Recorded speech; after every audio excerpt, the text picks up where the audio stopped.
लोकशाहीमध्ये freedom of speech म्हणजेच भाषा स्वातंत्र्याला अनन्यसाधारण महत्त्व आहे. पुण्यातल्या एका अंगणवाडी सेविकेनं सोशल मीडियावर एक व्हिडिओ तयार करत मुलांच्या पोषणासाठी मिळणाऱ्या निकृष्ट दर्जाच्या पदार्थांची पोलखोल केली. मात्र तिच्या या कृत्यामध्ये पुणे जिल्हा परिषदेच्या प्रशासनाला गुन्हा दिसला. अंगणवाडी सेविकेला बडतर्फ करण्यात आलं. मात्र माध्यमांनी अंगणवाडी सेविकेवर झालेल्या अन्यायाला वाचा फोडल्यानंतर प्रशासनाचे डोळे उघडले आणि कारवाई मागे घेण्यात आली. मात्र चोर सोडून संन्याशाला फाशी देण्याची दुर्बुद्धी पुणे जिल्हा परिषदेच्या प्रशासनाला सुचलीच कशी? बघूया कंत्राटदाराबरोबरच प्रशासनाची पोलखोल करणारा हा स्पेशल रिपोर्ट. मला शासनाला एकच विनंती आहे की जो तुम्ही आम्हाला फेडरेशनचा आहार देताय ना तो थोडा द्या, पण चांगल्या प्रतीचा द्या, चांगल्या दर्जाचा द्या. असा हा निकृष्ट दर्जाचा माल नका देऊ आमच्या मुलांना. ह्या निकृष्ट दर्जाच्या आहाराने ना अक्षरशः मुलांची वजन कमी होतात. खरं तर हा व्हिडिओ बघितल्यानंतर पोषण आहाराचं सत्य जगासमोर आणणाऱ्या या अंगणवाडी सेविकेचं कौतुक करायला हवं होतं. मात्र पुण्याच्या जिल्हा परिषदेनं आंबेगावमधील अंगणवाडी सेविका देवयानी पारधी यांना बडतर्फ केला. सगळ्यांचं असं म्हणणं आहे की मी जो व्हिडिओ टाकला त्या व्हिडिओवर त्यांनी माझी कारवाई, आता जे त्यांची पोल खोलली गेली म्हणजे जे सत्य बाहेर आले, पण आता त्यांचं काय म्हणणं आहे की तुम्ही शैक्षणिक म्हणजे मुलांचं शिक्षण घ्यायचं सोडून तुम्ही बाकीचे व्हिडिओ तयार करतायत.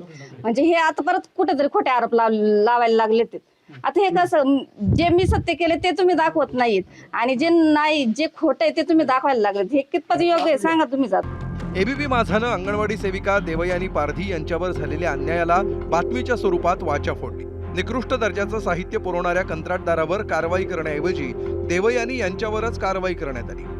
पुणे जिल्हा परिषदेची ही कारवाई म्हणजे चोर सोडून संन्याशाला फाशी अशातलाच प्रकार होता. जो विरोधात बोलेल त्याला टार्गेट केलं जातं. अंगणवाडीमध्ये जे THR दिलं जातं ते फेकलं जात आहे. कोणी ते गरोदर स्त्री खात नाही, विद्यार्थी छोटे मुलं आहे बालकं ते खात नाही, ते फेकण्यात चाललं आहे. आणि याच्यावरचा बजेट किती आहे? 3,500 कोटी रुपये. 3,500 कोटी रुपये पाण्यात घातले जात आहेत. हे सर्व एक मोठा रॅकेट म्हणून काम करत आहे आणि जो या विरुद्ध बोलेल तो गुन्हेगार. ही जी पद्धत आहे ही हुकुमशाही संपवावी लागेल. कारवाई करणाऱ्यांनी आधी 11 शिट्ट्या देऊन जे हरभरे, वाटाणे आणि काबुली चणे शिजत नाहीत ते आधी खाऊन दाखवावे. ते पुरवठादार, कंत्राटदार आणि या शालेय पोषण आहाराच्या साहित्याच्या गुणवत्तेची तपासणी करणारे अधिकारी यांच्यावर आधी कारवाई करण्यात यावी अशी मी माननीय मुख्यमंत्री महोदयांना विनंती करतो. आणि मग त्यानंतर हे जे काही शिस्तभंग आणि इतर जे कागदी घोडे आहेत हे त्यानंतर नाचवावेत अशी माझी कळकळीची विनंती आहे. भाजप नेत्या चित्रा वाघ यांनी देखील अंगणवाडी सेविका देवयानी पारधी यांच्यावर झालेल्या कारवाईचा विरोध केलाय. मात्र हा विरोध करताना सुरुवातीला त्यांनी एक डिस्क्लेमरही दिलाय.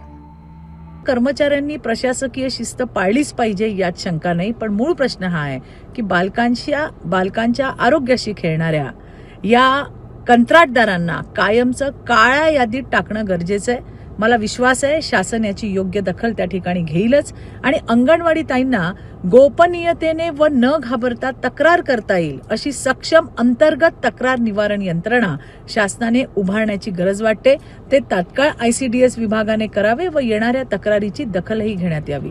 प्रशासनाने फक्त कर्मचाऱ्यांवर कारवाईची तत्परता न दाखवता मूळ समस्येच्या मुळाशी जाऊन संबंध. अखेर सर्वांनीच टीकेची झोड उठवल्यानंतर पुणे जिल्हा परिषदेला अंगणवाडी सेविकेवर केलेली कारवाई मागे घ्यावी लागली. प्रशासनाला सूचना दिलेल्या आहेत, महिला बाल कल्याण अधिकाऱ्यांना सूचना दिलेल्या आहेत. आमचे मुख्य अधिकारी श्री गजानन पाटील यांच्याशी माझी चर्चा झालेली आहे आणि त्यांना कामावर घेऊन त्यांनी जी तक्रार केलेली त्या तक्रारीच्या येत्या सोमवारी ताबडतोबीने शहानिशा करून काही तो निर्णय घेतला जाणार आहे. 11 शिट्ट्या देऊनही न शिजणाऱ्या वाटाण्याची आणि हरभऱ्याची पोलखोल करून अंगणवाडी सेविकेनं खरं तर तिचं कर्तव्य बजावलं. मात्र म्हणतात ना, खाई त्याला खवखवे, तसंच काहीचं पुणे जिल्हा परिषदेच्या प्रशासनाचं झालं नाही ना.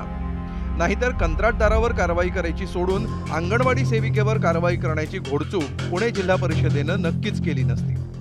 बाकी एक दिवस कारवाई करणाऱ्या अधिकाऱ्यांनी अंगणवाडी केंद्रावर वितरित केले जाणारे आणि न शिजणारे वाटाणे, हरभरे एकदा खायलाच हवे. जयदीप भगतसह नाझिम मुल्ला, ABP माझा.